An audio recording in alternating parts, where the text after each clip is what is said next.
So we're going to get started and we'll just let, the rest of the people join as they please. So you may already be familiar with me, but hello, my name is Diane. It's so lovely to see your faces. I will kindly ask if you can turn your cameras on. Mics off, that's absolutely fine. Just also be aware if you have a busy workplace environment, if there's people coming through as well, just to mute yourself, just in case, you could distract the classroom setup. So today, if you've joined any of my workshops in the past, I like to do a little bit of an interactive workshop where, you guys could really be involved in the process today, have a chat, also get to know one another. Being in the automotive industry, sometimes it can feel quite isolating, when you focus so much on your business. So it's good to network with others as well, because it's such a broad range of businesses out there within the sector as well. So yeah, take this opportunity to network. A bit about me. So I'm the injury management consultant at Motor Trades Care. So I specialize in all the injury management within the workplace. So some of you, I could see already that you're already familiarized with me. So it's lovely. Welcome back. And for those that are new here, hello. It's a pleasure to meet you.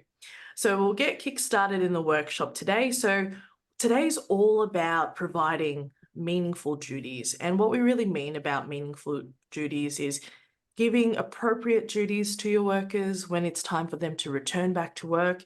It could be quite a tedious task to do that. And sometimes it could be quite difficult as well, especially if you haven't had a situation where a worker's recovering and they're ready to come back, but you're not sure if your workplace is suitable to actually provide duties for them. So this whole workshop here today is about finding ways to do that safely as well, and being able to support them through their journey of recovery. So what we're going to be taking, just a little snapshot of today's talk. We're going to go over, our purpose there, roles and responsibilities. So for yourselves as employers and also the workers as well, identifying appropriate task, how to actually do a return to work plan, or in this case, a recover at work plan. What are the requirements needed as well?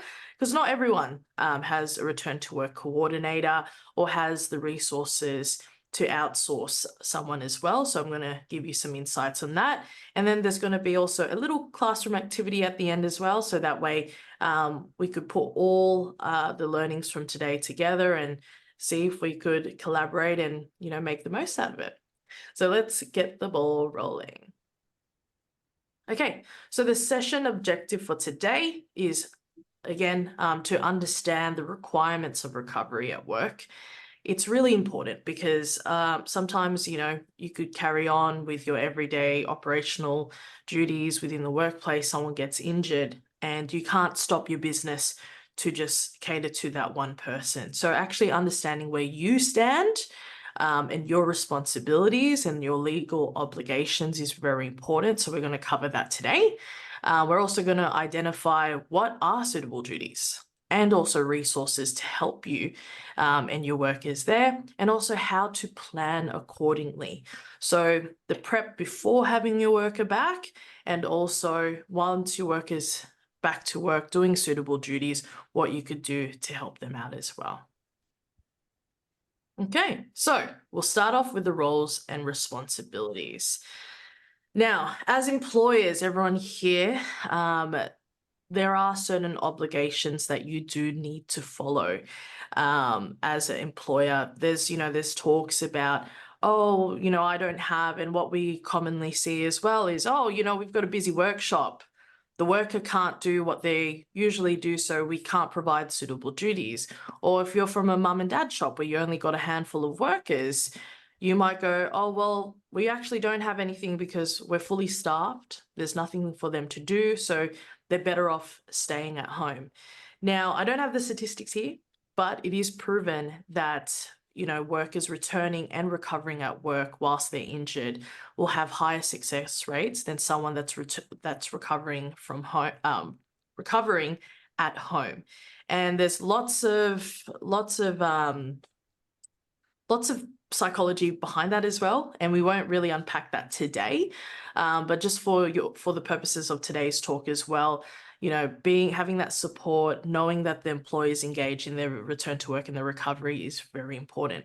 So some key things here is it is an obligation for you to provide suitable duties. So that is a requirement to collaborate with them and also the medical providers, the people involved, to help the worker actually have those duties as well, and to modify anything that you can according to the certificate of capacity. That's very important. So if an injured worker has certain restrictions, adhering to those restrictions there and not going outside that as well, and also creating that return to work, recover at work plan. So that is essential for you guys to do. Now, as you can see here, I wanted to pop this down. Oh, sorry, apologies there. So if you see at the bottom of the did you know, a common question that I get asked as well from a lot of employers is, what can we do? What if the worker can't come back to work?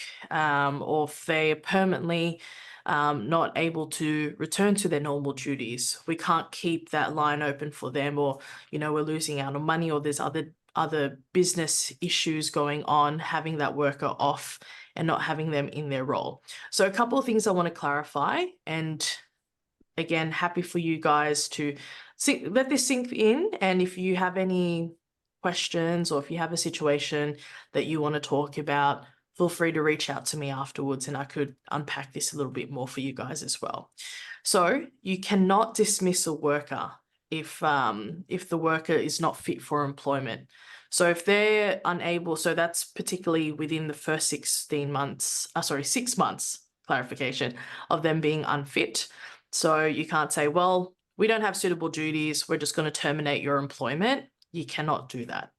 Another thing as well is if you do, in the case, end up replacing your worker there, you have to inform. So for example, you make the worker redundant. And look, this is all case by case scenario. Of course, it depends on the situation as well and the reason for termination. But if you do end up replacing the worker, you need to actually advise the new worker that there is a chance that the previous worker, which in this case would be the injured worker, may actually be entitled to reinstate the position within the 2 years after their dismissal as well. So a couple of key factors I wanted to let you guys know. All right, so let's go into the worker's responsibility. Now, oftentimes we also have that misconception as well where there's some people, a handful of them, where you feel like they're not participating, or maybe you've lost touch with this worker. You're not engaging with them as much or not know much about their actual recovery process. So they actually do have obligations under workers' compensation as well. And number one is to actively participate in the suitable duties provided. So if it's an agreed upon plan and they agree to it as well, they need to be participating. They can't just sit around the workshop and say, well, look, I don't really feel like doing this, or my knee hurts, or my leg hurts, or whatever hurts in their body. They're just not going to engage. They have to participate. That's an important part as well. Also, reporting any issues. It's a trial and error system, right? How we're going to know is if the worker's performing those duties within their requirements, and if they can't do it, being able to report and say, look, actually, when I do these certain tasks, I feel really uncomfortable. I'm not confident in doing that, and being able to work with them to facilitate to their needs as well. Ensuring that they actually go to their appointments. Sometimes, especially towards the end of their recovery, they're back to work full time, they're back in the swing of things. You have the tendency to see workers skip appointments because they got to do it outside of work hours, right? But the danger in that is if they start skipping appointments, they might and they're overly confident in what they're doing, they might actually have a high risk of re-injuring themselves. So it's really important as well that they still participate in their scheduled appointments, they still get their certificates, they're up to date with everything.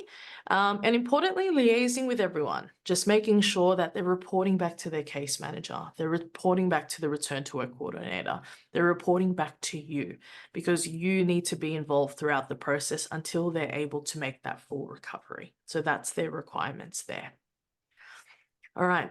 So in saying that, how do we actually identify what's appropriate?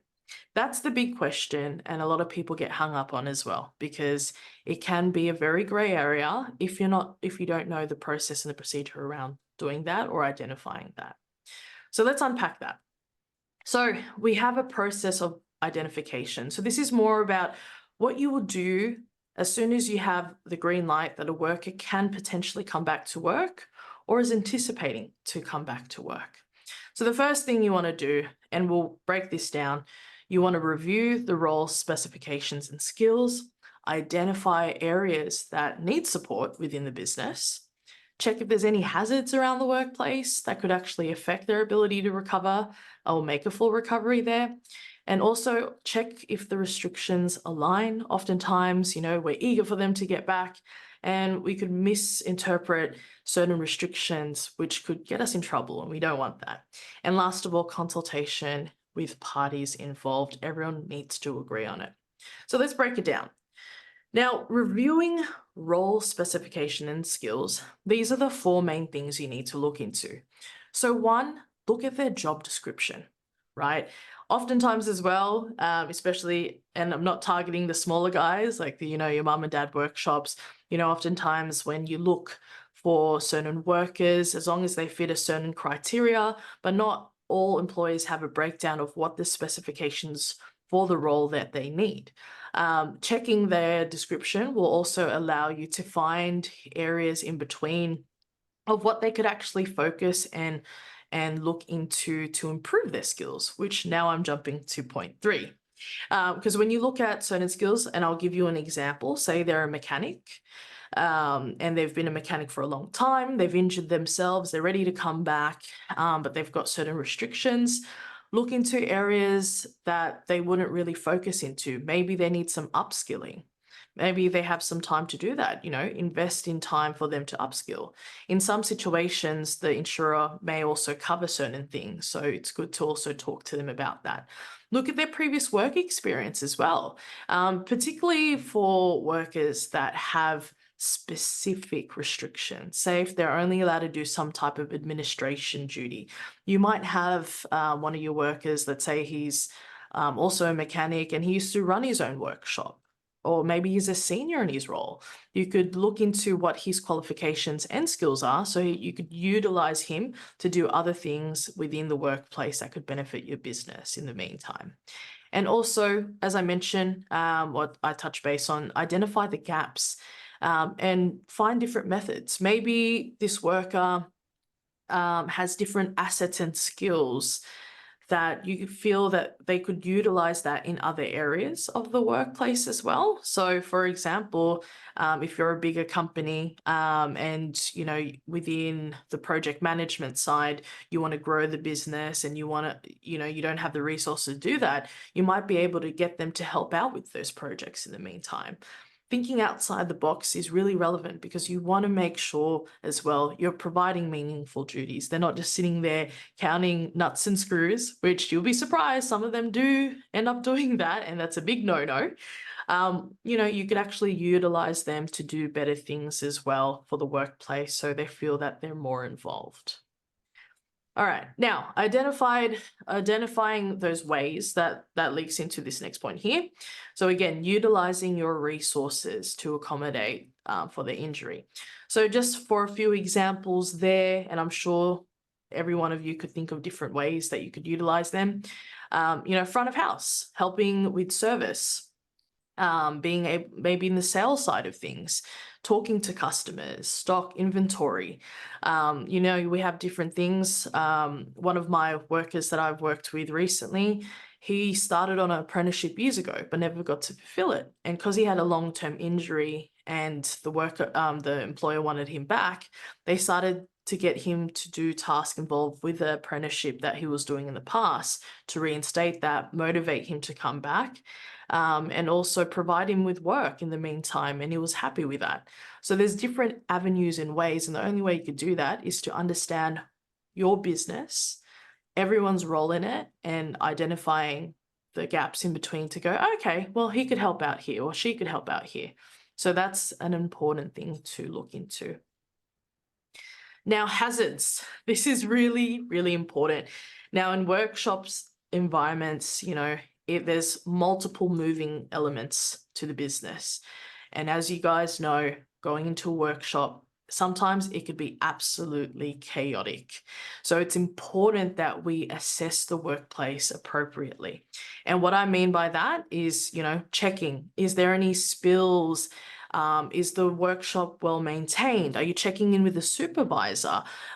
Checking in the reporting, any hazards that have happened? That's what I would highly recommend as well. Look at your books and see, okay, how many hazards are there? Has there been a reoccurrence of certain hazards? For example, has there been multiple oil spills in the past couple of months? That's something that you'll want to look out for, because say, for example, a worker does come back and he's on crutches, just like this example here, on your side here, easily walks into the workshop and then he slips and falls, and then he's back at square one. So before that you anticipate the worker coming back, just make sure that you check on your workplace environment to make sure it's safe. Now, checking if the restrictions align. So show of hands if you're familiar with what's on the screen right now. Thank you, Jim. Anyone else familiar with that? Are you serious? Must be someone with that face, shouldn't they? Mate, no, it's really weird. Right, what I'll do then. Apologies, sorry, it was background noise. I thought it was talking to us. I'm just going to assume that everyone's familiarized with it.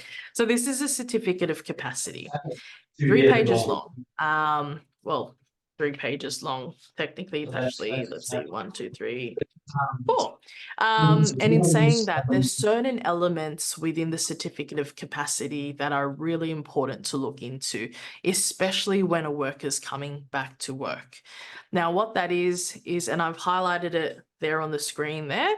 So one is the management plan for the injured worker. So you need to understand what treatment or medication that they're on as well, and if that could actually affect them from performing their work duties. Sometimes, we have the tendency to look over these things and they could be vital. For example, if you have a forklift driver and they're on certain medications that could affect their ability to drive, the doctor might just put for ability to drive, yes, but the doctor might not specify certain restrictions. They might only be able to drive outside of 3 hours from taking their medication, for example.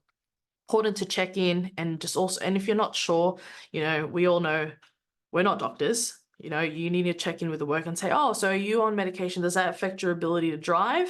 And having that chat with them, because the doctor would have had that chat with them.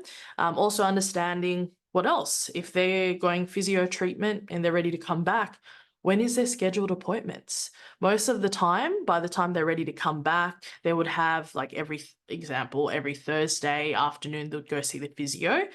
Just in case you need to accommodate around that, if their physio is only open for a certain amount of time, if they need to leave work early and then make up their hours, just little details like that, it's really important to know. The next section is the capacity for activities. This is really important because this gives you the breakdown of what the restrictions are. Now, oftentimes, unfortunately, you could see in those sections where they're not properly filled out. Sometimes it's even more frustrating when the doctor's written as tolerated or has put really, vague comments like depends. I've seen all types of information there, which for us, it's difficult to understand. All right, what does that mean?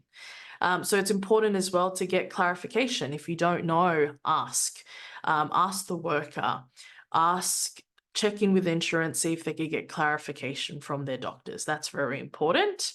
And the last part there, which is on my side, it's the right-hand side, checking their capacity to work. Sometimes the doctor could fill out everything and then don't doesn't fill out that section. So make sure it actually says they have capacity to work and their hours as well match up to what they say. All right. And with that, consultation with parties involved. This is so important. Once you've actually proposed those duties, you need to sit down with your worker, talk about it. They need to sign off on this proposed duty plan. If they don't, that means they're not in agreement with you. So sitting down and saying, okay, this is the duties that we have. What's your thoughts about it? And them going, okay, yeah, I'm comfortable with that. Great. Both parties sign. That means they're both adhering to that plan together. So it's important that you have that discussion. And especially, you know, in your mind, you might think, oh, that's quite straightforward. And oftentimes we have the tendency to see that the worker might say, actually, I could do more than that. I could do more than that. I could lift that. Oh, are you sure? Are you sure?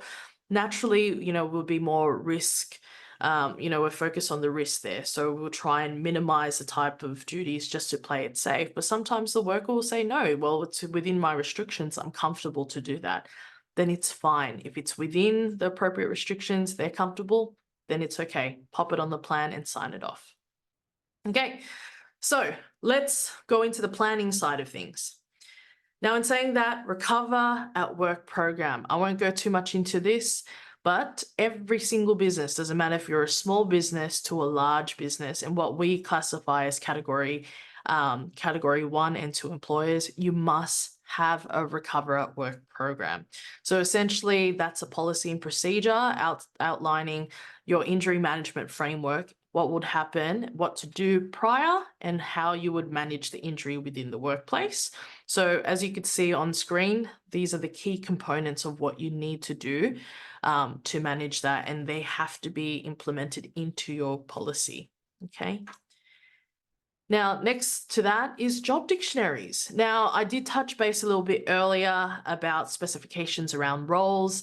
If you don't have that, if that got you scratching your head going, oh, actually, I don't know if I have that within the roles and duties that we have, I've actually created a resource book for you guys. And it goes through all the roles within the automotive industry. So I'm actually releasing the next batch today. So there's all in all about 30 roles, the main roles. That's all available on Care Central. So that's available on our Motor Trades Care website, but it gives you a breakdown of all the specifications, the task analysis, job descriptions, the manual handling side of it as well. So this could definitely help you not only for helping with suitable duties and understanding the expectations of the role, but also help on the HR side as well and the recruitment side of things. So that's something you could utilize. And another thing as well, if you feel that you know, there's so many things happening within your workplace and you need that extra support and that help, you could also turn into rehabilitation services. So that's available through the insurer. You just need to have a chat with them as well. And these are the main pillars that they actually cover. So 1, direct support with the worker. They physically go with your worker to their appointments, not all of them, but for the most part, particularly if it's a complex case. They'll actually do a workplace assessment. So they'll go out to your workshop or your workplace there, assess what their duties are, go over that so you have that in fine print of what they do and they base their planning around that. Also, there's reporting. So depending on the frequency of reporting, we could look every review or, you know, every update with a specialist or whatnot. And also review strategy. So working in line with the insurer to make sure that the workers on par with their return to work plan and they're adhering to the strategies there as well. And last of all, there's additional services. So ADL assessments. So for workers going through a surgery or about to have a surgery, they'll get an occupational therapist to come out and assess the workplace. They do ergonomic assessments. New employment services. So if they're no longer going to work with you, they're going to move on. They also do that. And mediation services. Just a point out as well with rehab services, they all differentiate. They all have special niches as well. So you could always do your research and have a look on the CIRA website. Okay.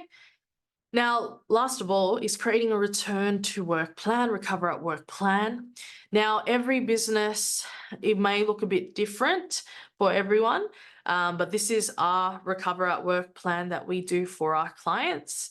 This is also available for you as well on Care Central. It is free. Now, the main points that the plan entails is your the worker's details, the injury details, return to work goal, which is always return to pre-injury duties, or if they're going to not return back with you guys, will be return the new employment services. So return to work pre-injury duties with a new employer. And then it will break down the capacity, your offering as well for suitable duties, the responsibility of each party, and also the signatures, which is everyone agreeing on the plan. So it should cover all those aspects there. What you can also see as well is I've sent you out the resources prior to today's session. So I did include the plan there as well.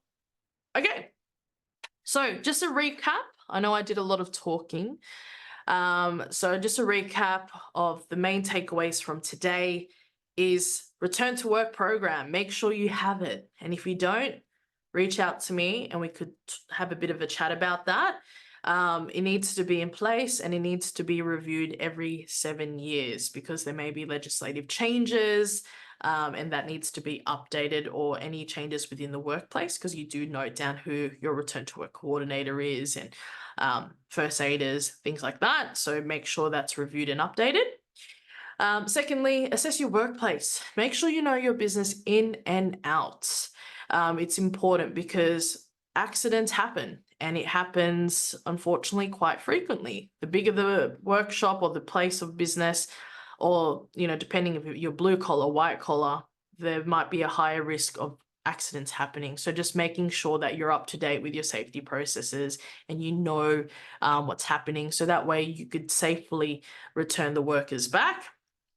Reviewing for suitable duties. Like I said to you guys, and I'll harp on about this, don't be scared. Options, right? Trial and error. As long as they fit within the requirements of the restrictions the worker has, the worker agrees to it, then give it a try. If it doesn't work out, that's fine. You could always amend the plan as well. So you trial and error as you go. Also creating the plan, it's important. A lot of people skip on this. It's actually a requirement to have a recover at work plan. SafeWork can pull this up at any time if they came and visited you and said, oh, this worker's on workers' comp, do you have a return to work plan? You need to be prepared to provide that. So making sure that you do a plan for each worker that's back at work and recovering from that as well. And last of all, ensure that your supervisors are aware of the limits as well. Sometimes, you know, they might be liaising with someone from HR, and HR might not have that full in-depth conversation with the supervisor. And then the supervisor goes, oh, mate, just go, you know, do these duties and do that. And then the worker complies with it and ends up getting injured. And then it becomes an issue because they didn't actually follow the protocol of what they were meant to do. So just making sure that you've educated the what your supervisors and your team about the worker and the requirements around that as well. And also, it's okay, get feedback along the way. Like I said to you guys, it's about being involved in the process, and that's what creates a meaningful duty as well, because you're the one working with the workers here. Okay. So now I'm going to pass the mic on to you guys. I have sent out, like I mentioned in the resources there, I sent out an email to each one of you, and included in that email is resources. So you've got a certificate of capacity. So I've created a dummy one here. So you should have that in your email. You also have a recovery at work plan. I've also included that as well. And you also have, so that way you have an idea of what it looks like, I've included a heavy vehicle mechanic job dictionary as well there for you. Okay, so I've sent that to you guys individually. Now the task today is, we've got John Smith. he's hurt himself while he was working. And he's currently in the beginning stages of understanding how significant his injury is. So they're not entirely sure. He's waiting for the specialist appointment there. But his GP has actually cleared him to return back to work in the meantime, whilst they do their investigations to understand where he's at with his injury. So as a group, because there's only a few of you guys, I'm going to pop you all in one group together.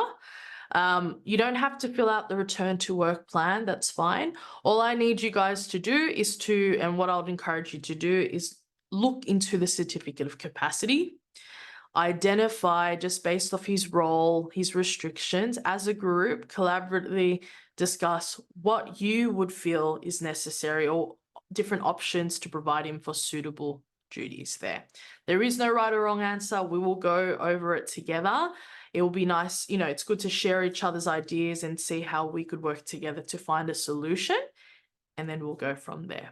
Okay, so if you don't have, does everyone have the resources? Did anyone not receive the email? No, I'm going to take it as everyone's received it. I'll give you guys about 5 minutes to have a chat about everything, and then we'll get back together and we'll have a group discussion about that. All right. Thanks, guys.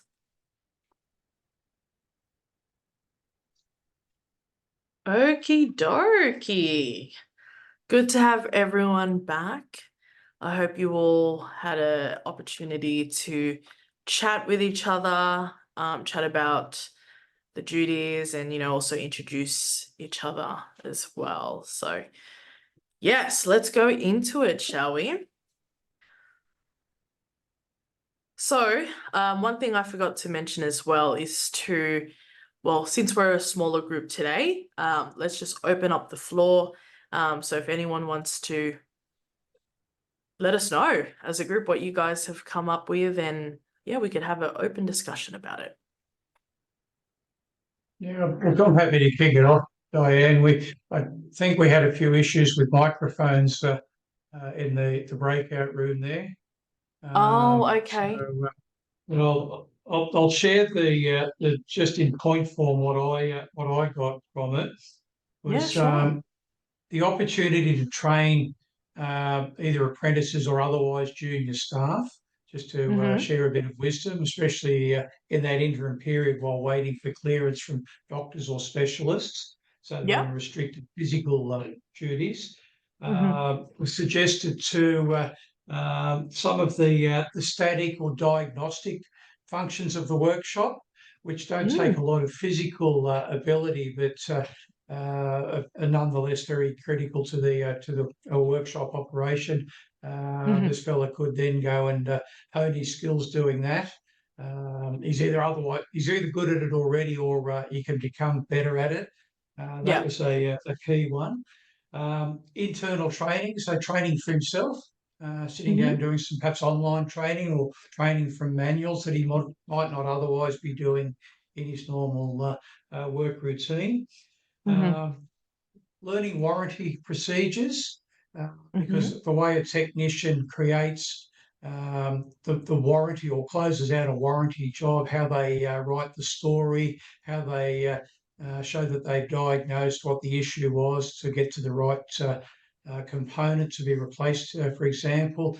Having them a little bit better skilled at understanding warranty claims will make it easier for the warranty clerks of the organisation. And another one that was suggested was carrying out driving tests, doing the diagnosis of a vehicle following the repair done by other technicians. Go and do the road test. He does have limited driving allowance, but nonetheless, there is, for the sake of, say, a 10-minute test drive, just to make sure a machine or a vehicle, as soon as it's finished, is suitably or performing correctly. So that was what I got out of there. May have been other points that I couldn't hear, but hopefully for the group, that's a good summary, and open to anyone else. Thank you, Jim. That's a fantastic insight, and I'm really glad that you've covered all aspects as well. A big thing I wanted to point out in exactly what you said is, helping others, especially apprentice You know, the reason I chose heavy vehicle mechanics is it's one that's very much in demand. It's a role that's in demand in the automotive industry. And, you know, if you have someone that could teach others and shadow them, you know, that's a really big plus for you guys to do in comparison to, you know, having a normal mechanic. Sometimes, you know, if we have a full workshop, that could be quite difficult. But yes, apprentices and yeah, upskilling as well. You know, there's no harm or foul to upskill someone. If anything, it benefits your business, making sure that they're touching skills across the board. And I really loved that you added in as well the test driving and the diagnostic side of things as well, which is utilizing different skills, something they wouldn't just solely focus on a normal day. So that's really good. Anyone else want to add anything? If you have any microphone issues, thanks for raising that there, Jim. Just pop it down in the chat box there. Anything you wanted to touch on, or even if you were having a look at it and it's okay, you know, it is a safe space. If you had any questions you wanted to ask, I didn't want to make it too straightforward as well, just around like the injury or, you know, how you could navigate through that, or if there's any, again, like any questions around that, just feel free to pop it in or ask me. In terms, thank you, Angela. In terms of the other areas of the business, he could possibly help with a call center, etc. Yeah, look, if you have, and I'm assuming based on a larger organization there, absolutely. Customer service is a great way to utilize their skills. Again, you know, helping with the front of house. There's other roles where, you know, if you're depending on the organization of the business, every business is different. The setup is different.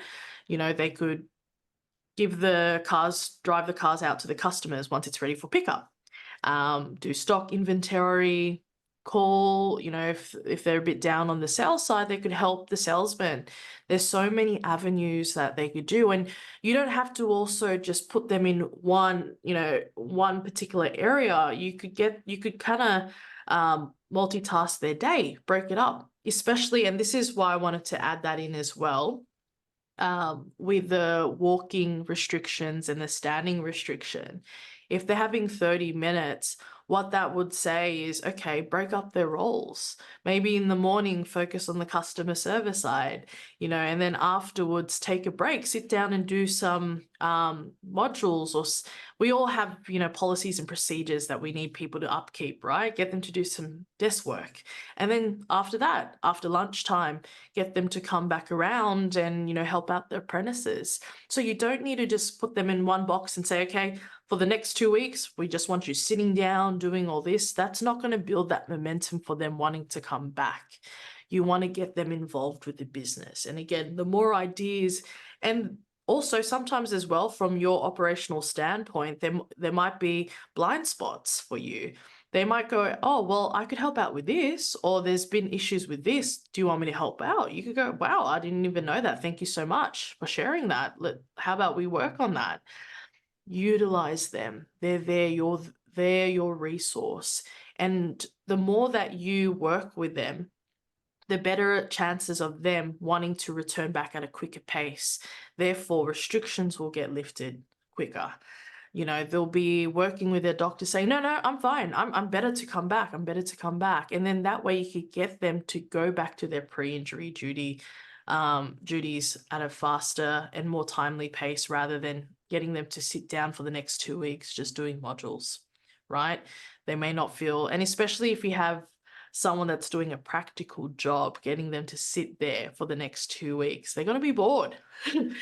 So get them to move around and interact and even just socialize with the others as well. That's really important. All right. Well, thank you for sharing your insights.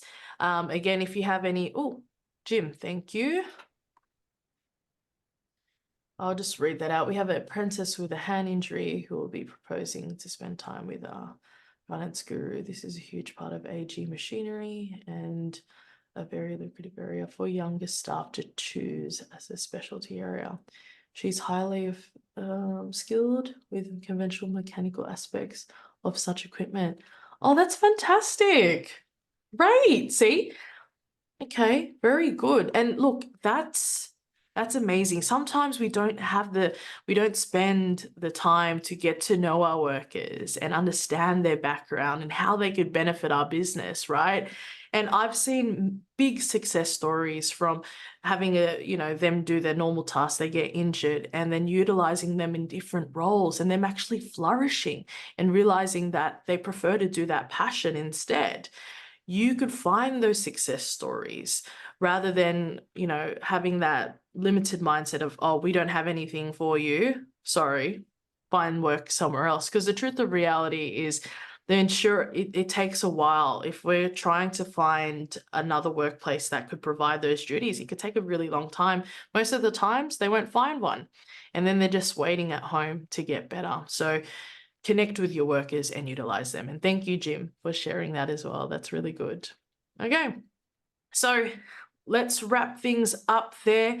Now, if any of what we discussed today, if you realize that you need a little bit more support or help, or whether if it's the policies, if you need some advice around certain situations, for the majority of you today here, I've worked with you, so I'm so glad to have you here.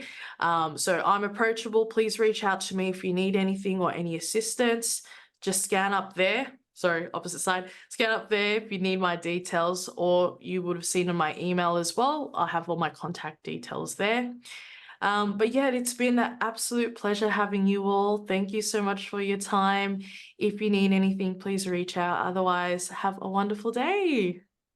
Thank you, Thank Diane. you. Another excellent session. Oh, thank you, Jim. I appreciate Yes. you. And thank you, everyone here today. Thanks, Angela. Oh, thank you. Okay.